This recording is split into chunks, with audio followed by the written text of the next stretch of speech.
네, 또 일주일 만에 얼굴 보는데 서로 인사하도록 하겠습니다. 샬롬, 하나님의 은혜가 충만한 오늘 되시길 원합니다. 우리 서로 인사하시면서 우리 축복하기를 원합니다. 오늘 은혜 충만하게 받으십시오. 하나님의 은혜가, 하나님의 평안이 어렵고 힘든 시간이지만 이 시간 속에서 또 우리 가정과 우리 일터와 우리의 삶 속에 부어지기를 주의 이름으로 축복하며 축원을 드립니다. 오늘 하나님 주시는 말씀 함께 보겠습니다. 오늘은 마태복음 4장입니다. 다 같이 일어나셔서 마태복음 4장 지난주에 이어서 17절로 25절까지의 말씀 함께 읽고 생각해 보도록 하겠습니다. 다 같이 자리에 일어나셔서 우리 한 목소리로 함께 읽겠습니다. 17절부터 읽을게요. 시작.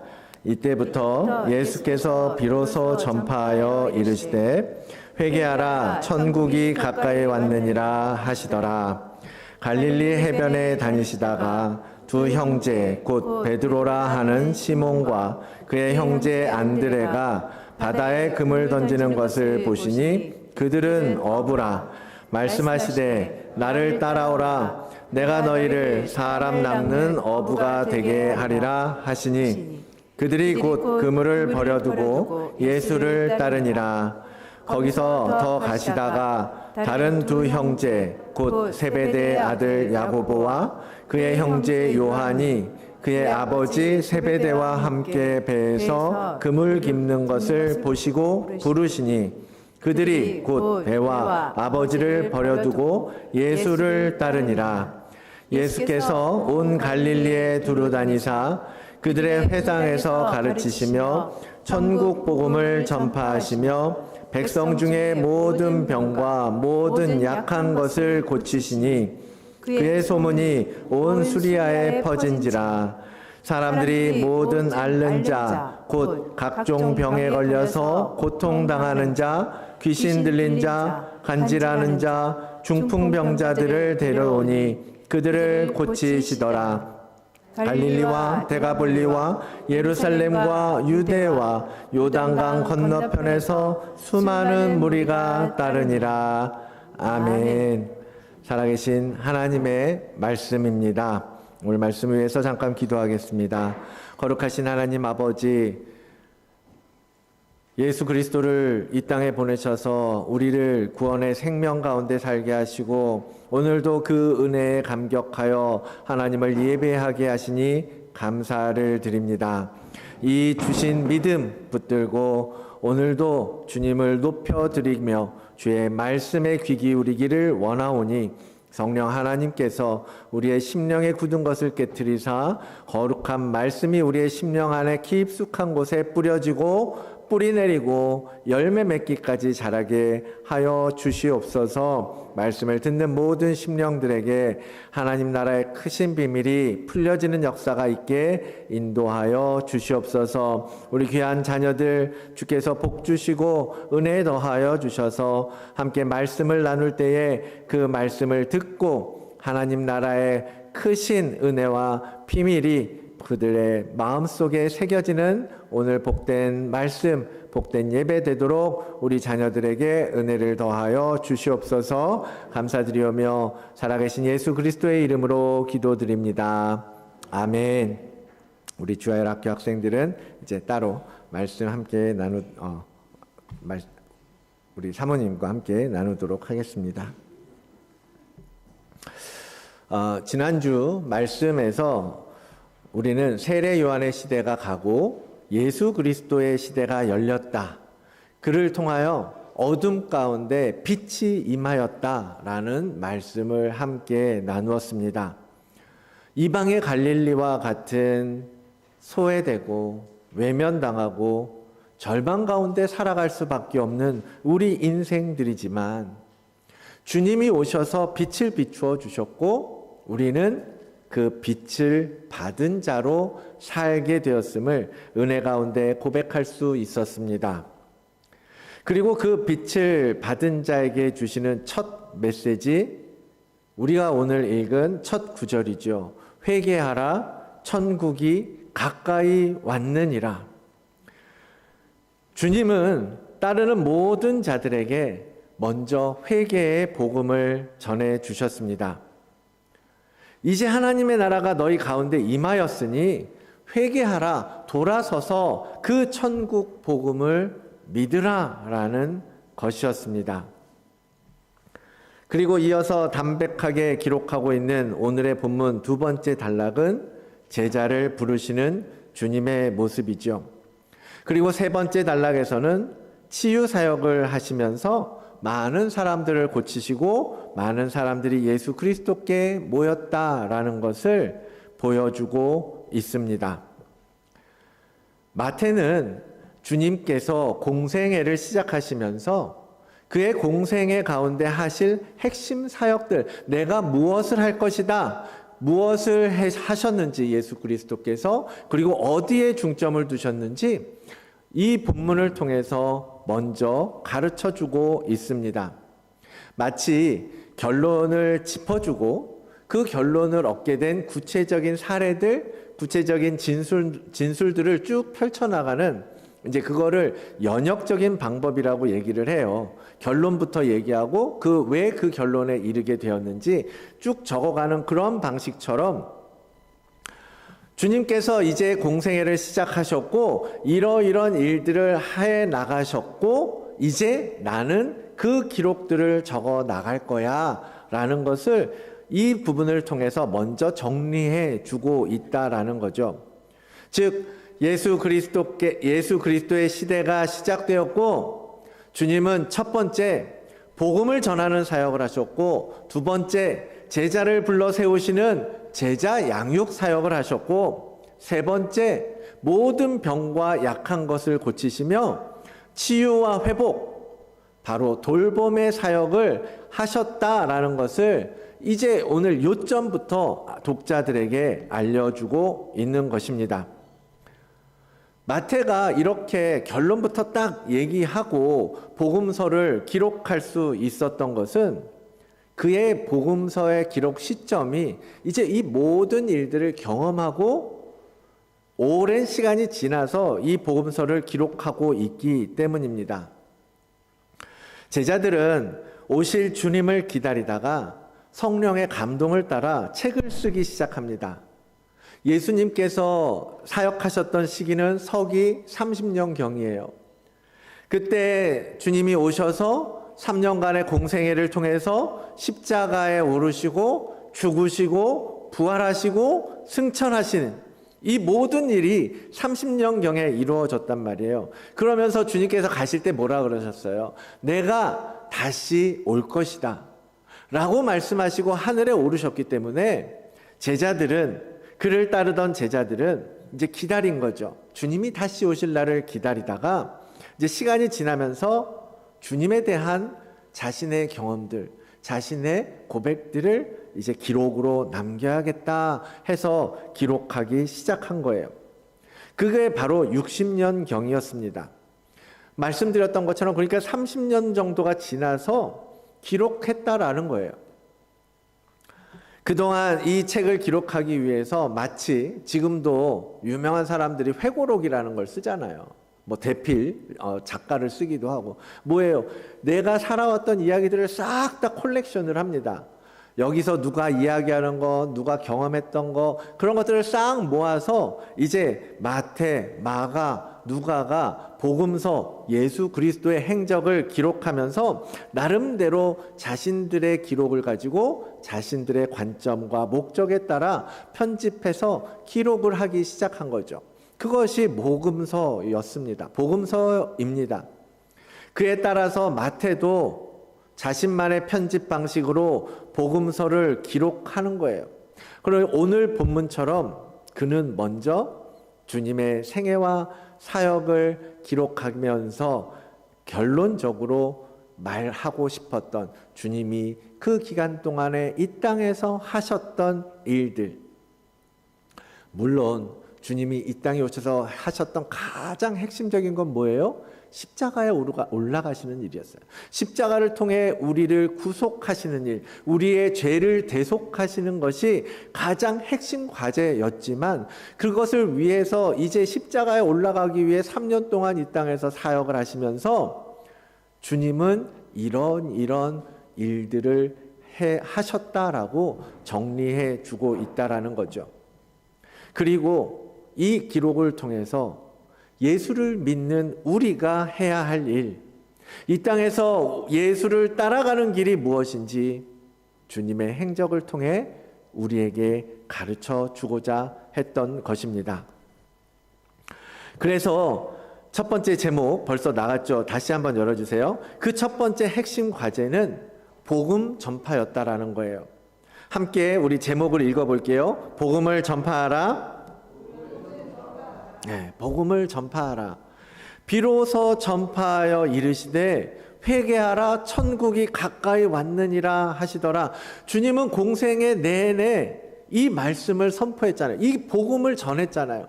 하나님 나라가 바로 너희 앞에 있지 않느냐, 너희 가운데 있지 않느냐. 이 복된 소식을 선포하면서 많은 사람들에게 구원의 복음을 전해 주셨다라는 거죠. 이 복음 선포를 통해서 정말 주님의 마음이 많이 드러나죠. 주님은요, 한 영혼도 잃어버리고 싶지 않으셨어요. 그 많은 영혼들을 살리려고, 그들에게 생명을 얻게 하시려고 오셨다라고 말합니다. 그래서 그것을 위해서 너희 회개하지 아니하면 하나님의 심판을 받아, 하나님의 진노를 받아, 너희 지옥에 갈 거야 라는 관점이 아니라, 난 너희가 생명을 얻기를 원해.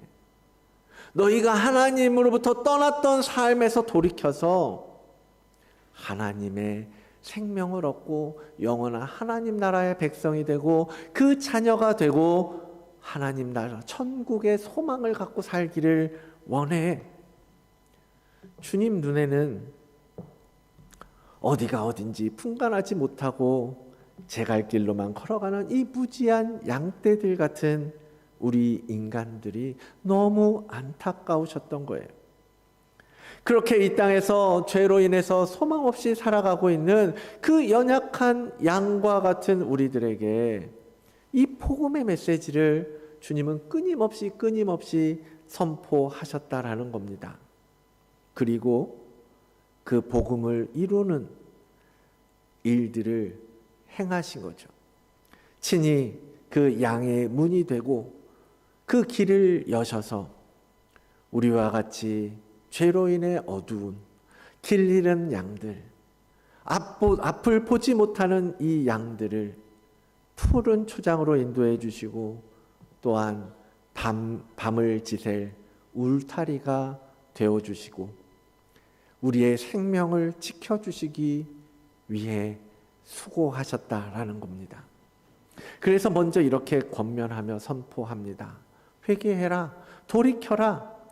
내가 너의 선한 목자가 되어 왔지 않느냐. 목자의 목소리를 들어라. 듣고 따라와라. 하나님의 다스림 아래 들어와라. 하나님의 통치 아래에서 하나님의 말씀에 순종해라. 마태는 우리에게 그걸 보여주고 있는 거예요. 말하고 싶은 거예요. 예수 그리스도께서 하나님께서 아들을 보내셔서 가장 먼저 하셨던 일, 생명을 살리기 위한 복음을 선포하셨다라는 이야기를 해주고 있는 거죠.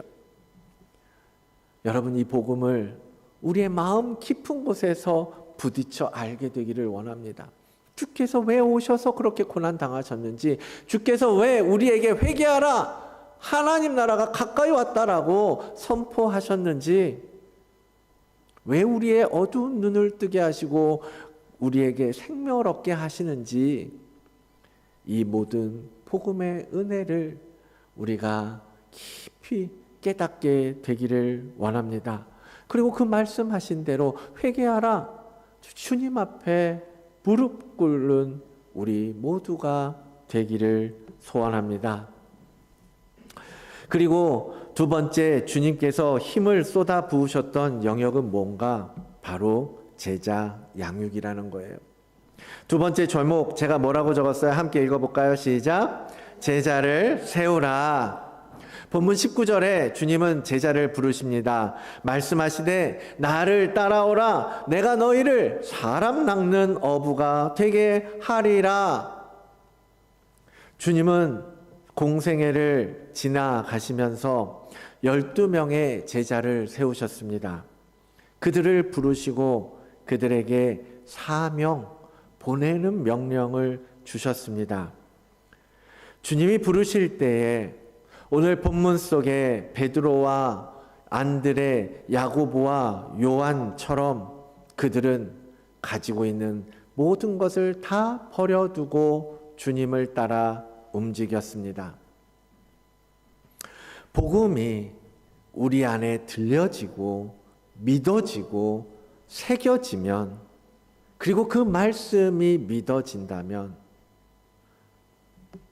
이제는 제자의 길을 함께 걸어가자라고 말씀하시는 겁니다. 그 제자의 길은 십자가를 지는 길이고 고난을 향해 걸어가는 길입니다. 아마 이번 주에 셀 모임을 하신 분들은 나누셨을지도 모르겠는데요. 십자가의 길을 주님은 말씀하셔요. 그 고난을 지나가야 영광에 들어갈 수 있다라고 가르쳐 주십니다. 비록 제자의 길이 고난을 지나가야 하는 길이고 십자가를 지나가야 하는 길이지만 나와 함께 그 영광을 향하여 걸어가자라고 주님은 제자를 부르셨다라는 겁니다. 그리고 그들을 가르쳐 주시고 그들에게 예수 그리스도의 복음의 능력을 보여주시고, 그리고 더 나아가 많은 영혼을 제자로 삼으라라고 명령하셨던 것입니다. 우리는 주님께서 제자들을 부르시는 이 장면을 통해서 이런 교훈을 생각해 볼 수 있습니다. 믿음을 얻은 사람은 따라 움직이는구나. 믿음을 갖고 아멘 하고 고백하는 것으로 끝나는 것이 아니라 아멘 내가 믿습니다 라고 말했다면 그 명령을 따라, 그 말씀을 따라 행하는 자리로 나아가고 제자의 길을 걷게 되고 순종의 결과를, 순종의 열매를 맺어가는 사람들이라는 거예요. 오늘 주님의 부르심, 내가 너희를 사람 닦는 어부가 되게 하리라 하실 때에 그 주님의 초청을 받은 사람들, 베드로, 안드레, 그리고 세베대의 아들 야고보와 그의 형제 요한, 지금 그 네 사람의 제자를 부르고 계실 때에 우리가 눈여겨봐야 할 구절은 무엇입니까? 20절과 22절, 그들이 곧 그물을 버려두고 예수를 따르니라. 그들이 곧 배와 아버지를 버려두고 예수를 따르니라. 제자의 길을 가기 위해서 우리가 정말 중요하다라고 생각하는 그 무엇조차도 버릴 수 있어야 한다라는 것을 이 말씀을 통해서 우리는 보게 되지 않습니까? 여러분, 그들은 어부였습니다. 그들에게 배가 어떤 의미였겠습니까? 그물이 무엇이었겠습니까? 고기 잡는 그 많은 툴들이 어떤 의미였겠습니까? 그들의 전부 아니겠어요? 그들이 온 인생을 모아서 마련한 배요, 그렇게 쌓아온 재산이고 장만한 것들 아닙니까? 그에게 아버지, 사람에게 아버지가 어떤 존재인지 우리가 말로 설명할 필요가 있겠어요? 그런데 그 모두를 버려두고 예수를 따르니라. 세상의 가치가 아닌, 세상의 가치는 다 버려두고 세상의 가치가 아닌 예수 그리스도로 그 자리를 채워갔다라는 거예요. 그것이 복음을 만난 사람들의 행동 반응이라는 겁니다. 그렇게 주님의 부르심을 받고 주님을 따라 나선 사람들, 주님은 딱 12명의 제자만 세워요. 그렇죠? 3년 동안 딱 12명의 제자들만 당신의 제자로 삼으셨습니다. 그런데 여러분, 그들이 다가 아니잖아요. 마가의 다락방에는 120명의 성도들이 모여서 성령의 불을 받습니다. 부활하신 주님을 목격한 제자들이 무려 500명이 넘었다라고 바울은 말합니다. 지금 이 시대를 보세요. 주 예수 그리스도를 믿고 그를 따르는 제자들이 얼마쯤 되겠습니까? 선교사, 목사로 헌신한 사람들만 수십 수백만 아닙니까? 그들과 함께 그 제자가 되어 따르는 성도들은 수백만, 수천만, 수억이 넘지 않습니까? 주님은 단 12명의 제자를 세웠지만 그 제자가 제자를 세우고 또 제자를 부르며 우리 교회는, 기독교는 오늘까지 성장해 온 것입니다. 복음을 진정으로 만난 그 사람들이 예수 그리스도가 걸어간 그 길을 그리스도와 함께 그리스도를 따라 나아갔기 때문에 그 제자들도 그들을 따라가고 그 제자의 제자들도 제자와 제자의 제자들도 다 그 길을 따라 걸어갔던 거예요. 제자의 길, 성도의 길, 예수 그리스도가 걸어갔던 그 길을 따라 여기까지 온 것입니다. 그와 같이 많은 사람들이 제자의 길을 가고 있지만 또 한편으로는 주님을 믿는다라고 고백하면서도 믿음에만 머물러 있을 뿐 제자가 되는 길을 가지 못하는 사람들도 참 많습니다. 살아가면서 우리 손에 쥐게 된 수많은 것들을 놓지 못하고 있기 때문입니다. 이걸 놓지 않으니까 정말 우리가 정작 가치 있는 그 무엇, 소중한 그 무엇을 잡지 못하고 그냥 흘려보내고 잃어버리는 일들이 생기는 것 아닐까요? 어떤 왕이 성대한 잔치를 준비하였습니다. 그리고 초청장을 보내요. 근데 다들 초대받은 사람들이 너무 바쁜 거예요. 이런저런 핑계를 댑니다. 난 일하러 가야 돼, 그날. 나 소를 샀어. 이 소 밭 가는 거 테스트해야 돼. 이런저런 이유로 그 잔치에 가지 않아요. 그게 주님이 말씀하신 이 혼인잔치의 비유잖아요. 청함을 받은 자는 많되 택함 받은 자는 적더라. 주님은 많은 사람들을 불러주시고 초청해 주셔요. 이 땅에서. 그런데 붙잡고 있는 그 무엇을 내려놓지 못해서 택함을 받지 못하는 일이 생길 수 있는 것이다 라고 이 비유를 통해서 교훈하고 계시는 것 아닙니까? 사랑하는 성도 여러분, 우리가 예수 그리스도의 은혜를 알고 하나님께서 주신 그 믿음으로 주님을 구주로 고백한 사람들입니다. 그 믿음에서 머물러 계시지 마시고 제자의 길을 여러분 한 걸음 내디디시기를 바랍니다. 믿음은 우리가 영적인 여정을 시작하는 밑바탕일 뿐이에요. 그 믿음을 토대로 우리는 걸어가야 하는 겁니다. 하나님께서 우리에게 주신 믿음을 붙들고 순종하여 한 걸음 내딛는 거예요. 그렇게 걸어가는 길이 제자의 길인 겁니다. 그 믿음의 길을 따라가는 결단이 필요합니다. 우리가 결단하지 않으면 아무리 우리가 믿는다라고 말해도요, 우리는 결코 절벽 아래로 떨어지는 이 손을 놓지 못할 겁니다. 끝까지 붙들고 있을 거예요. 그러면 우리는 믿음을 가지고 있다고 말하지만 사실은 믿음대로 살지 못하고 있는 거죠. 그 손을 놓을 때 우리가 내 가장 가치 있는 중요한 것들을 내려놓고 버려둘 때에 주님은 그 빈손을 주님의 은혜와 영광으로 채워주시는 것 아니겠어요? 한동안 몽골에서 사역하시던 이용규 선교사님의 내려놓음이라는 책이 베스트셀러였던 적이 있습니다.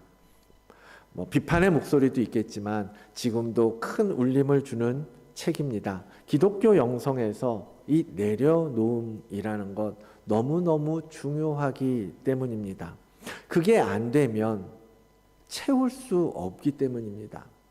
예수 그리스도의 복음, 예수 그리스도의 생명, 예수 그리스도의 능력, 하나님의 자녀가 되는 권세, 우리가 내려놓아야 이 손에 하나님께서 채워주실 수 있는데,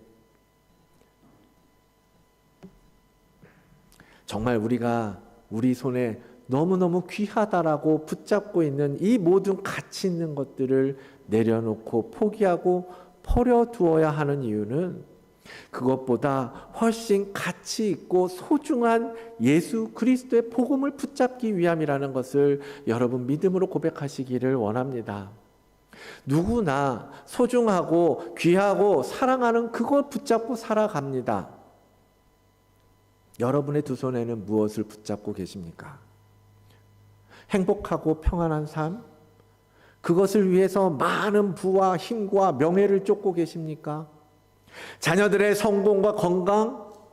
그래서 늘 노심초사하며 자녀들의 미래를 위해서 기도하고 계시는 겁니까? 잘못된 거 아니죠. 중요한 일이고 우리의 삶에 있어서 정말 필요한 일입니다. 틀렸다는 거 아니에요. 그러나 우리가 잡을 수 있는 손은 두 개뿐이잖아요. 예를 들면 우리가 잡을 수 있는 건 한계가 있다라는 겁니다. 그러면 그걸로 우리가 무엇을 잡겠냐라는 거예요. 우리 다 잡을 수 없잖아요. 그럼 뭘 잡고 가시겠냐라는 거예요. 사람들은 가장 사랑하고 가장 귀하고 가장 가치 있는 것들, 자신에게 가장 가치 있는 그걸 붙잡고 가잖아요. 그게 사람 아닙니까? 그럼 여러분이 지금 붙잡고 있는 걸 보면 여러분이 가장 사랑하는 게 뭔지, 가장 가치 있게 생각하는 게 뭔지, 가장 인생에 중요하게 여기는 것이 무엇인지 여러분의 손을 펼쳐보면 알 수 있는 것 아니겠어요? 과연 여러분의 손에 무엇이 있냐라는 거예요. 베드로가 자신이 평생 모아 산 그 배를 붙잡고 있었다면 그가 어떻게 예수 그리스도를 따라 제자가 될 수 있었겠습니까? 야고보가 어떻게 아버지를 떠날 생각을 하지 않았다면, 아버지를 내려놓을 생각을 하지 않았다면 어떻게 예수 그리스도를 따라 그 놀라운 영광의 자리,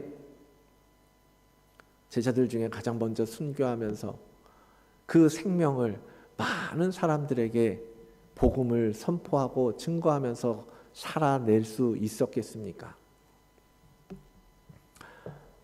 정말 가치 있고 붙잡아야 할 그걸 붙잡아야 되는데 과연 내 인생을 걸고 잡아야 할 그것을 여러분 붙잡고 있는가? 여러분의 손에 쥐고 있는 것을 확인하고 점검해 보자라는 겁니다. 제자들이 이 모든 것들을 버려두고 떠날 만한 가치를 여러분이 믿고 있는 예수 그리스도의 복음을 통해서 발견하시라는 거예요. 그래야 손을 펴고 그 복음을 붙잡을 수 있는 겁니다. 주께서 공생의 기간 동안 하셨던 세 번째는요, 돌봄입니다. 이렇게 제목을 적어보았습니다. 함께 한번 해볼까요? 시작. 영혼을 돌보라. 영혼을 돌보는 일이었어요. 주님의 복음은 사람을 살리고 치유하고 회복하는 돌봄의 사역이었습니다.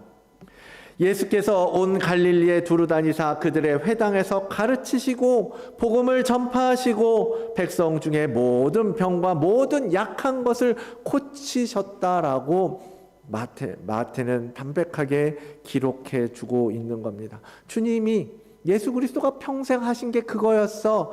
그 가련한 영혼들, 연약한 영혼들, 병들고 무지한 영혼들, 온 유대를 돌아다니며 주님이 하신 일은 그들을 돌보고 일으키시고 치유하시고 회복시키시고 눈먼 자는 눈뜨게 하시고 마비된 자는 치유하게 하시고 그들을 회복하시는 일들을 하셨다라는 거죠. 주님은 우리 모두의 아픔을, 그들의 고통을 외면하거나 못 본 척하지 않으셨습니다. 늘 그 약한 자들을 위해 눈물 흘리시고 아파하시고 그들의 손을 잡아주시고 그들에게 생명의 빛, 구원의 빛을 비추어 주셨습니다. 너에게 이제 구원이 이뤘다. 내가 이제 구원을 얻게 되었다. 이제 가서 죄짓지 말고 살아라. 계속해서 그렇게 백성들을, 사람들을, 영혼들을 만나 일으켜 세워주셨던 겁니다. 그 마음 그대로 주님은 우리에게도 똑같이 위로해 주시지 않습니까? 우리를 일으켜 세워주셨어요. 힘든 시기 있었지만, 어렵고 고통스러운 시간 있었지만 주님이 힘을 주셨기 때문에 버틸 수 있었던 것이고, 여기까지, 지금까지 성장해 올 수 있었던 것 아닙니까? 그러한 우리들이, 하나님의 은혜를 입은 우리들이, 이 복음을 들고 사는 우리들이 해야 할 일은 바로 주님이 하셨던 것과 같이 돌봄의 사역이라는 거예요. 주님의 마음으로 먼저 복음의 빚진 자가 되어 주님의 사랑을 전하고 나누어 주라는 겁니다. 우리는 전능한 신이 아니에요. 그래서 주님이 하셨던 것처럼 병을 고치고 치유하고 회복시키고 그들의 마음을 감싸주고 이렇게 다 할 수는 없어요. 우린 그럴 능력이 있는 사람들이 아니니까요. 그러나 우리는 예수 그리스도의 이름으로 그들을 위하여 기도할 수 있고, 하나님의 아들의 권세로 선포할 수 있고, 그들에게 복음을 증거할 수 있고, 그들의 아픔을 위로해 줄 수 있고, 그들에게 평안을 빌어줄 수 있지 않겠습니까?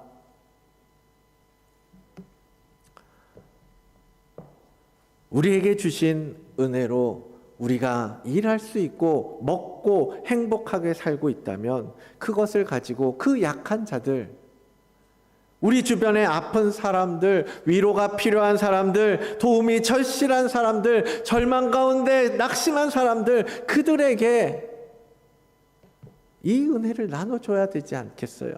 이 은혜를 흘려보내고 이 사랑을 가르쳐주고 그 사랑으로 그들을 보듬어주고 위로해주고,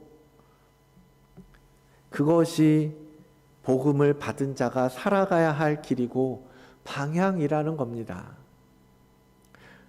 주님은 그 일을 십자가에 달려서까지, 그 죽음 가운데에서까지도 끝까지 그 돌봄의 시선을 잃어버린 적이 없으셨습니다. 고난주간 십자가 가상칠언을 나눌 때 보셨잖아요. 옆에 같이 죽어가는 그 강도조차도 주님은 그냥 넘어가지 않아요.